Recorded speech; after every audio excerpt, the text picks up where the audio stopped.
Special thanks to Horizon Therapeutics for sponsoring the Special Fathers Network Dad to Dad podcast, working tirelessly to research, develop, and bring forward medicines for people living with rare and rheumatic diseases. Discover more about Horizon Therapeutics' mission at horizontherapeutics.com. You know, I always smile when I say this. Yes, Kellen's diagnosis has not been an easy one, but it has allowed us to grow as a family in so many other ways beyond our wildest imagination. That's our guest this week, Marsh Naidoo. Marsh is a physical therapist and mother to Kellen, who has cerebral palsy. She is also the host of the popular Raising Kellan Podcast, and she wrote the book, What I Wish I Knew Back Then. We'll hear this intriguing conversation between Marsh and our host, David Hirsch, on this Special Fathers Network Dad to Dad podcast. Say hello now to our host, David Hirsch.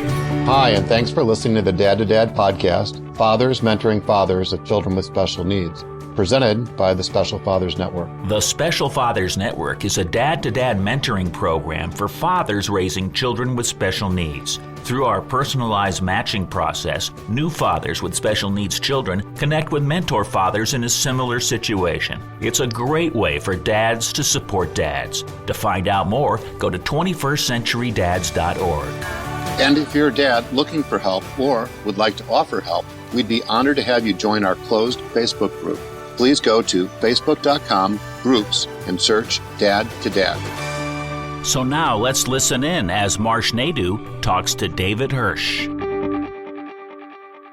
I'm thrilled to be talking today with Marsh Naidoo of Dyersburg, Tennessee, who's a physical therapist by training and experience, founder of Raising Kellan, a not-for-profit organization, author of What I Wish I Knew Back Then, and host of the Raising Kellan Podcast. Marsh, thank you for taking the time to do a podcast interview for the Special Fathers Network Dad to Dad podcast. Thank you, David, for inviting me. You and your husband, Prakash, have been married for 13 years and are the proud parents of Kellen, who has cerebral palsy. Let's start with some background. Where did you grow up? Tell me something about your family. David, I grew up in Durban, South Africa, and let's see, I'm the eldest of three girls.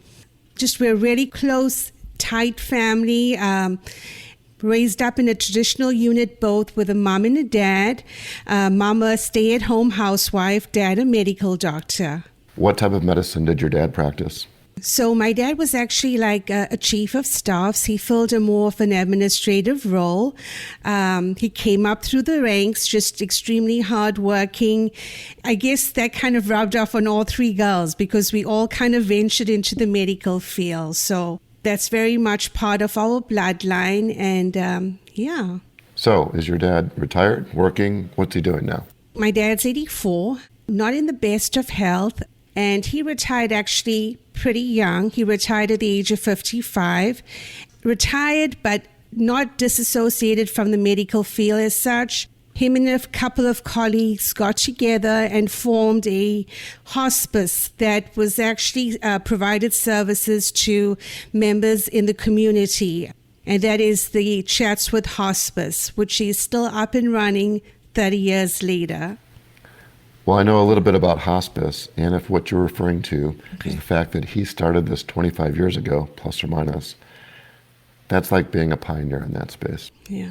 So, how would you characterize your relationship with your dad? My dad, Dr. P.K. Naidoo, was just a really supportive dad. But David, he did set the standard. And when he did that, it was in terms of academics, just how we carried ourselves. So he set a very high standard, which he upheld us to.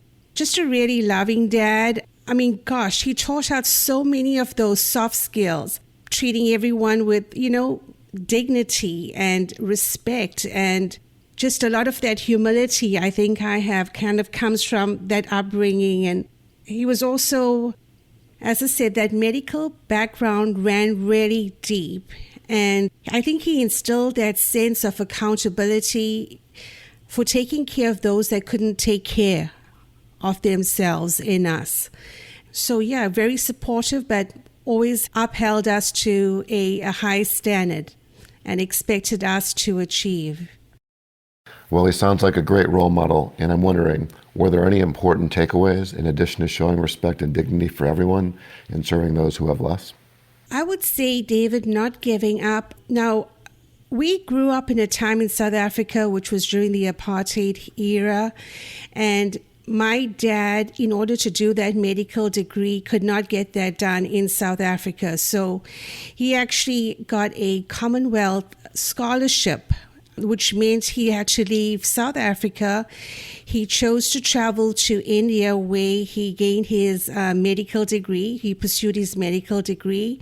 And just that tenacity of knowing what you want and working for it. And I think that is very much rubbed off on us. Just that work ethic and that tenacity and working for what you want. Well, another good and important characteristic. Speaking about apartheid, what was your recollection of that time? So I was born in the early 70s, and to be honest with you, it was a policy system in place that separated folks along racial lines. And we grew up in an Indian neighborhood. Our schooling was basically in an Indian neighborhood. The hospital my dad worked at as well was in that community. So our exposure to folks that were different from us was limited, so to speak. I mean, the college I went to as well was predominantly a college that was attended to by students of Indian heritage. I don't know what to say about that, David. It was just kind of the perspective and the lens of which we viewed the world. So when things changed between 90 to 94, that was when Nelson Mandela was released from prison after 27 years of incarceration. And that was the move towards a government of national unity. So it was very turbulent. But I think growing up, our parents, in a way, did kind of keep us insulated from the reality of apartheid. They provided us with our basic needs. I mean, with our education, they help us thrive in a perhaps not ideal environment. But that was it. That was the environment we grew up in.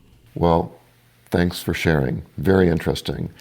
And I'm thinking about other male influencers, and I'm wondering what, if any, role model your grandfathers played, first on your dad's side and then on your mom's side.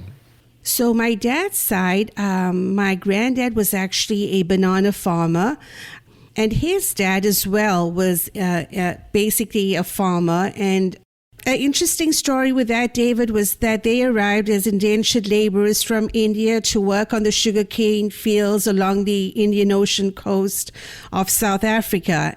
My granddad was very much, as I said, carried that hard work ethic. And my mom's dad was a kind of an entrepreneur. He owned a store or was a storekeeper and also carried that sense of work ethic. So I'm thinking about your education. You went to the University of Durban, now known as University of KwaZulu, and you took a degree in physical therapy. Where did your career take you from there? Once I graduated, I went on a backpacking trip through Europe, and that's when I ran into a bunch of girls from Wisconsin who were physical therapists themselves and told me about the opportunities that were available in the States for internationally educated therapists to come and work. And that was something I was interested at the time. I was interested in that exploration and adventure and traveling. I applied for my visa and paperwork, was recruited by a company based out of Tulsa, Oklahoma. And that's how I ventured over to the States, worked here for at least 10 years before I moved back to South Africa. And that was when I met Prakash. Well, out of curiosity, you were the one that was graduated and then leaving South Africa to go to live in the U.S. Were your parents supportive of that, or were they a little bit concerned for you?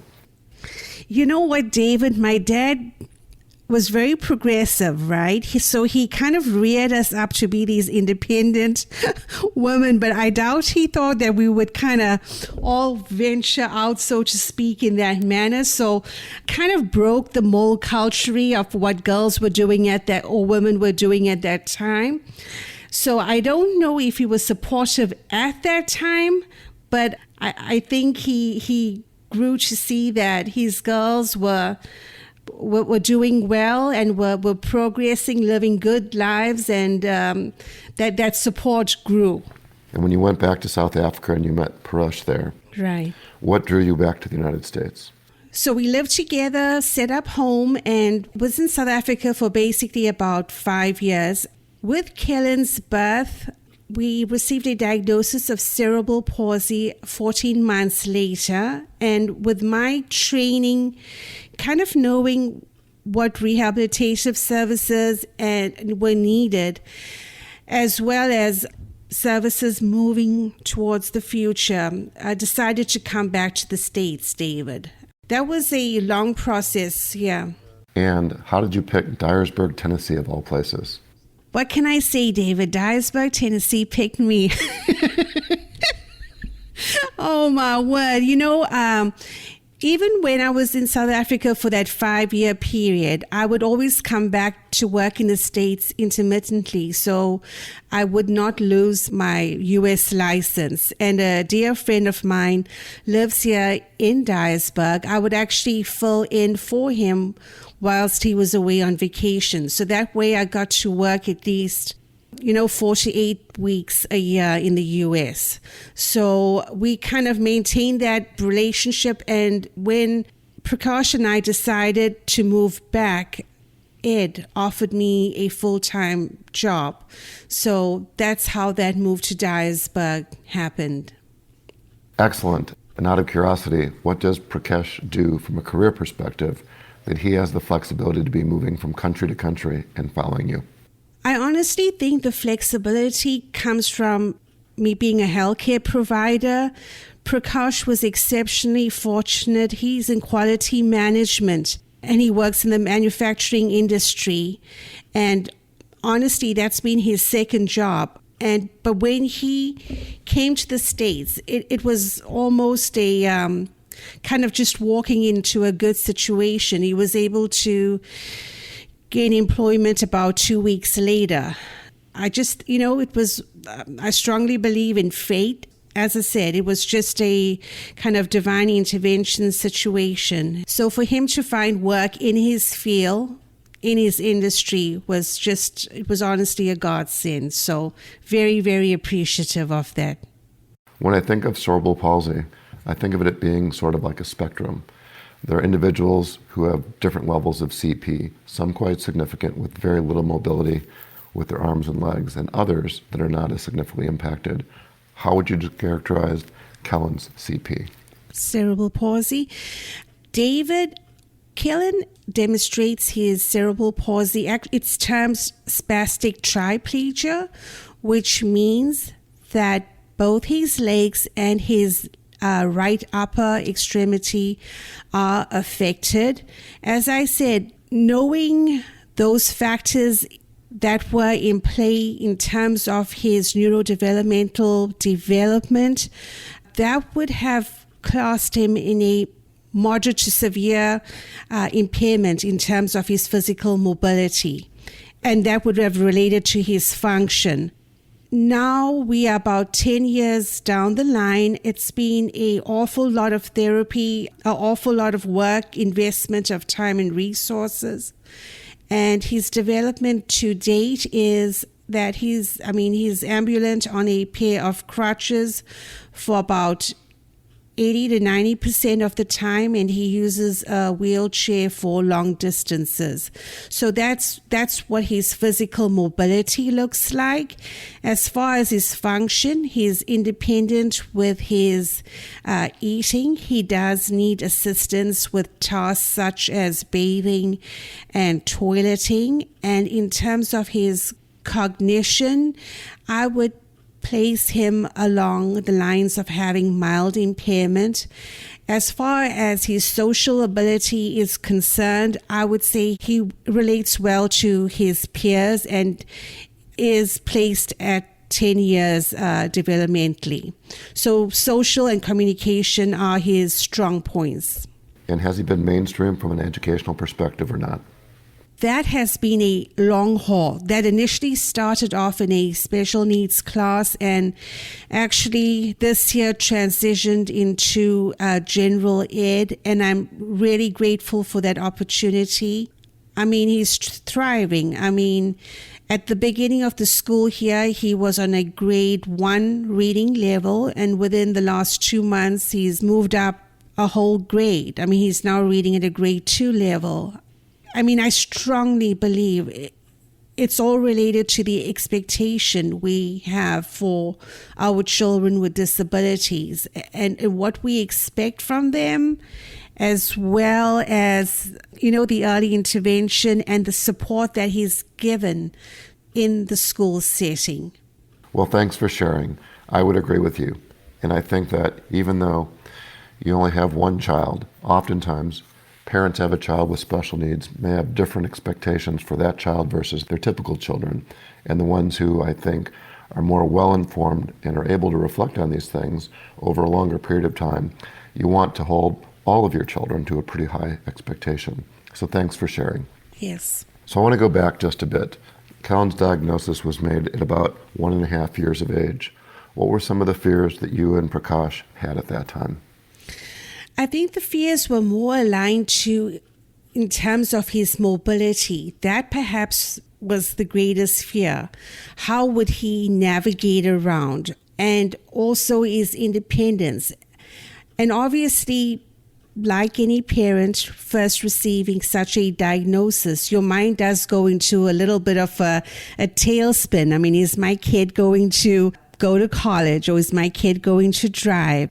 So those are some of the perhaps irrational thoughts that were initially there. But I think most of our fears were aligned to what would be his level of independence and how was he going to be able to navigate this world. Yeah, well, thanks for sharing. Was there some advice, good advice, that you received that helped put things in proper perspective for you? Oh my goodness. Now let me paraphrase my mom, David. So obviously there was, there's a grieving process that then leads into acceptance. But the best advice came from my mom, who said, you know what, get on with it. You have a child to take care of, so get on with it and perform your role. So that was the touch of reality that kind of shook my world initially, made me upset perhaps initially, but was what I needed at the time to get into action and to move forward.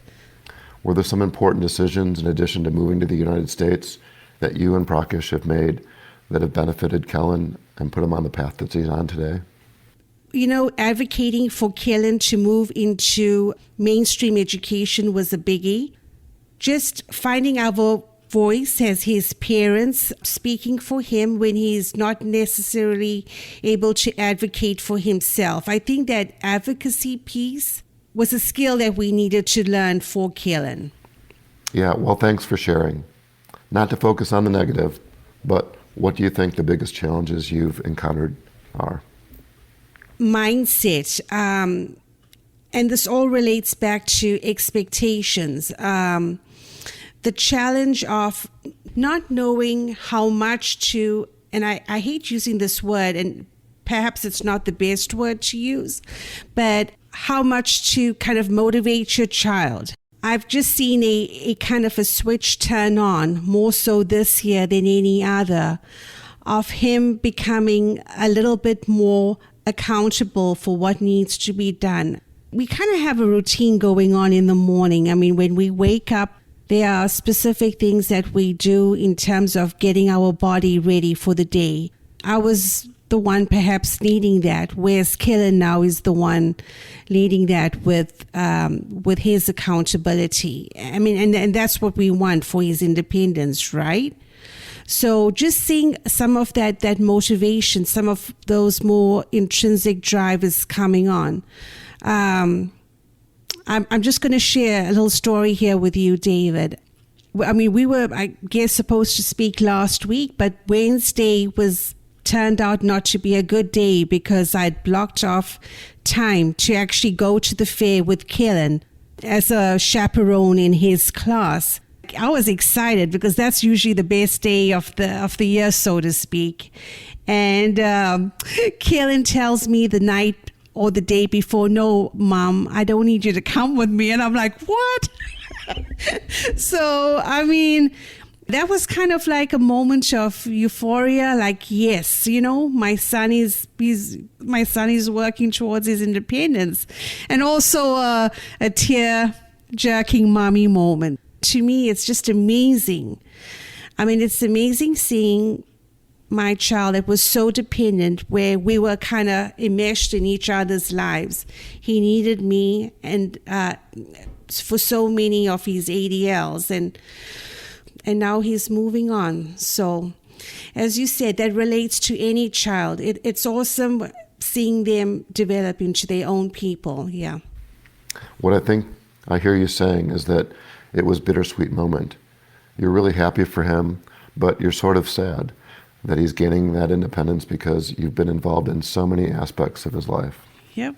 And another phrase that comes to mind is that the umbilical cord is being stretched. And at some point, this is a good thing. He'll be able to do things on his own, and he won't be relying on Mom and Dad. That's the goal. And you have to keep that long-term objective in mind. David, as I told my husband, whatever. Oh, I know it. I know you guys are right, but I do. We'll be back with more of the conversation on the Special Fathers Network Dad to Dad podcast in just a few moments. But first, this quick message. Please help 21st century dads gather research on families raising children with special needs by having them complete the Special Fathers Network Early Intervention Parents Survey. A link to the survey can be found in the show notes. As a token of our appreciation, each person, mom or dad, who completes the survey will receive a Great Dad coin. Thank you. Now, back to the conversation. What impact has Kellen's situation had on your marriage, or separately, your extended family? Initially, the first 2 years were just really rough, as everything was concentrated and focused around Kellen.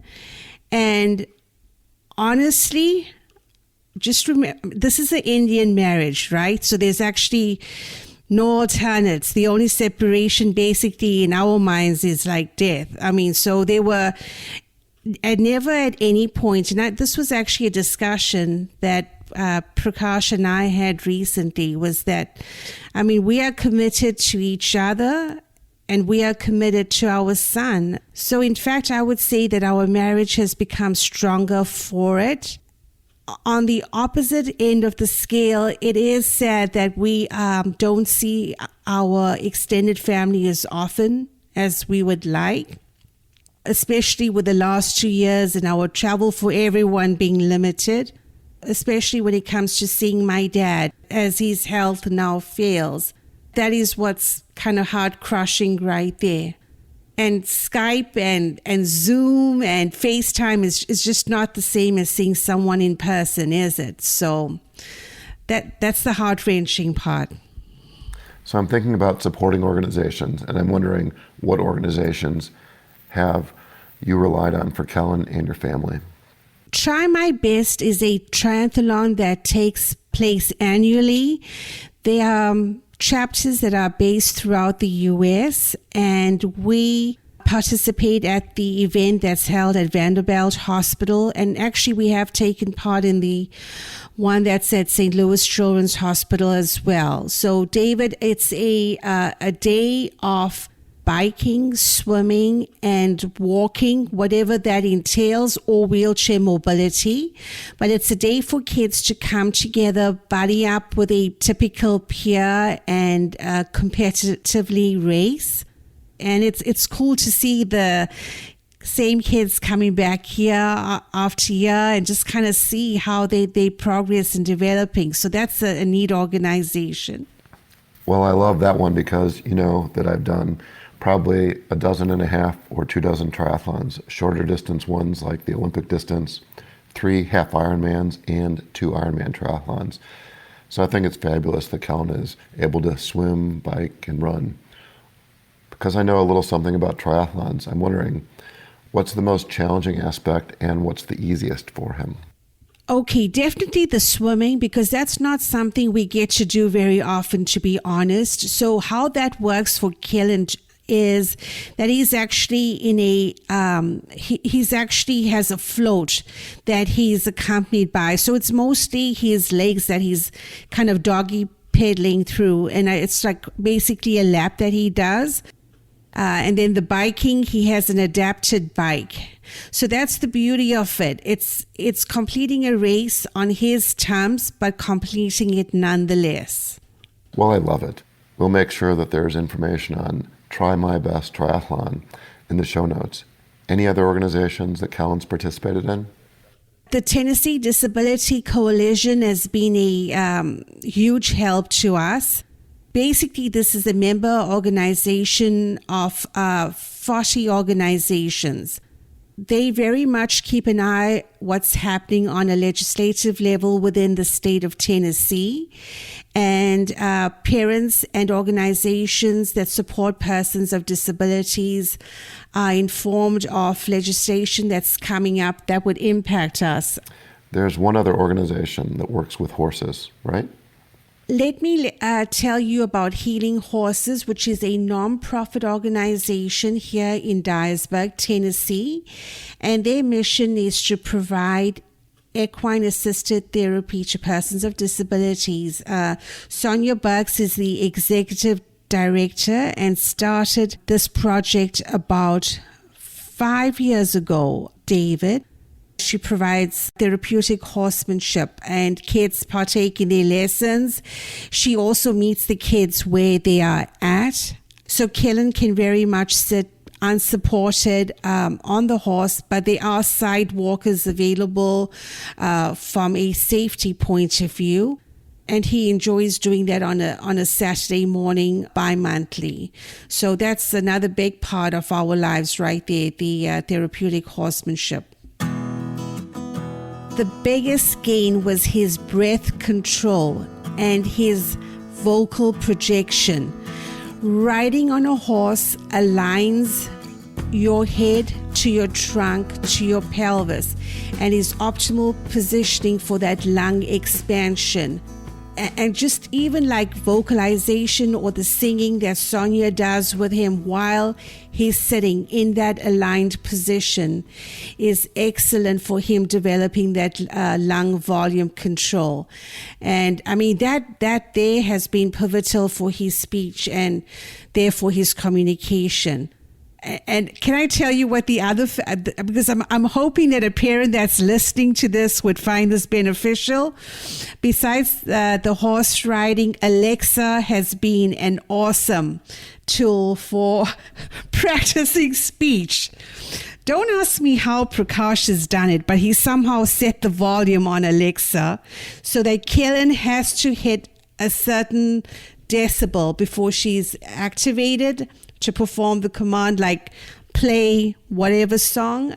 So yeah, those are the little tips I have for therapy tools that have been effective and in our toolbox. Well, of the hundreds and hundreds of people I've interviewed, Marsh, this is the first time I've heard Alexa mentioned as a therapeutic tool. So it's just another reminder that Amazon is everywhere in our thoughts. It is, David. It is. That's just crazy, but in a good way. Well, let's talk about special needs beyond your own experience as a parent. I'd like to talk about Raising Kellan, the blog, the podcast, the organization. What's the backstory? How did it begin and evolve into what it is today? In 2019, we visited our parents in South Africa and I presented at a conference. And the feedback I got from the therapist at the conference was, why don't you put this information down in some format that parents could access? Because this is some good stuff. It's personable. It's something that parents could relate to. It's practical information. So when I came back to the States in 2019, a friend of mine helped me with the technical aspects of blogging. And it kind of took off from there, David. Hi, guys, welcome to the Raising Kellan Podcast. My name is Marsh Naidoo, and I blog at raisingkellan.org, where we curate resources for parents raising children with developmental delay and or disabilities. For those of you who are new to us, welcome. This podcast and blog started off as a passion project in 2019. As a mom and a physical therapist, I wanted to share the resources that I found beneficial in raising my son, Kellen. As always, remember the information. The podcast came about as a result of a young man that's a mentor to Kellen that lives locally. And he's like, Miss Marsh, have you ever heard of podcasting? You got to get into this. I'm like, what is podcasting? And that young man, Jake Box, has just been really pivotal as well in everything we've done over the last few years. And that's how the podcast came about, David. And you've got nearly 100 episodes that you've done. When you reflect back on your podcast experience, not as a listener, but as a host, what are some of the thoughts that come to mind? You know, just the persistence of keeping the episodes going. This is very much kind of a self-funded project. And Prakash kind of asked me, why are you doing this? And I'm like, look, do you remember 7 to 8 years ago when we were pulling out our hair, trying to dig around and scrounge for information, and how awful and vulnerable that stage of uncertainty felt like? I mean, just reconnect with that. It is a lot of work, but it might just help one person. And that's honestly the whole motivation behind this podcast and the blog. It's passing on what we found beneficial in our journey. It's not providing medical advice, David, but it's just sharing our perspective. You are shining a light on some important and good things that people are doing. Right. They're not your stories. You're just pointing out the good works of others. And I think it's a really, really important aspect of what you do. And thank you again for your authenticity and transparency. Yeah. So where did the idea for the book, What I Wish I Knew Back Then, come from? That creative process, David, is important for many reasons. And one of them is I think it's a way for you to kind of de-stress. And I love the process of writing and how calming it is. I've written quite a few essays, so I decided to compile it into a book. However, this is just not about me. It's about the other moms and relationships that I've developed through the blog. So the book itself has a contribution by me, but also contains the stories of 3 other moms that I've met through the blog. So that's how the idea evolved. To be honest with you, and what I've thought about doing is, adding to this book as Kellen grows older and inviting the other moms to add to it as well. And just to kind of give the representation of what does disability mean. Disability still means living your life, and just to have that encouragement out there as well. I'm thinking about advice, and I'm wondering, what advice can you share with a parent, perhaps specifically a dad, who finds himself raising a child with special needs? I think find your people would be the first thing. I think networking with other dads is crucial. We talked about support and not being alone, but finding a community of people walking the same journey. I think and FYI, David has not gotten me to say this, but really, finding your community, such as the one that you provide, where dads can gain this knowledge and information. And I mean, I love the mentoring program. I think that's crucial, getting your support network going. The second thing I would say, David, is that in those initial years of trying to seek a diagnosis and run down the rabbit hole to find every single thing that you need to about the diagnosis. Also, try to focus give some efforts towards the early intervention, because that there, in my opinion, is crucial to get that early intervention going as early as possible. And so definitely community, early intervention. And the third thing I would say is, just extend grace to your partner always. Just cultivate that loving relationship and model that for your child. As I said, when you speak to parents raising children with disabilities, yes, it's a pressurized situation. It's difficult, but when we extend that grace to each other, it does help. It does help lessen some of those stresses. I'm wondering if there's anything else you'd like to say before we wrap up. David, thank you for this opportunity to speak to your community. It's been an absolute pleasure getting to know you over these last few months, and I definitely want to extend a shout out to a dear friend of ours, Chris Krimitas. Thank you so much for introducing me to David. Chris is a podcaster that's based in Florida, and he hosts Podfest Global, or the Podfest Expo. So thank you to Chris for this introduction. Chris is an amazing podcaster. I think of him as one of the pillars or grandfathers of the podcasting movement, and particularly for those who are independent podcasters like you and me. I've attended his Podfest events in the past, and I've always taken something away from those experiences, more so from the other people who are attending and who are so supportive of one another. So thank you, Chris, for all you do. Absolutely. If someone wants to learn more about Raising Kellan or contact you, what's the best way to do that? Guys, y'all can reach me at raisingkellan@gmail.com. That's my email. That's the best email to contact us at. The podcast is available on Apple, Spotify, and Google under Raising Kellan. So give us a listen sometimes. Marsh, thank you for your time and many insights. As a reminder, Marsh is just one of the individuals who's part of the Special Fathers Network, a mentoring program for fathers raising a child with special needs.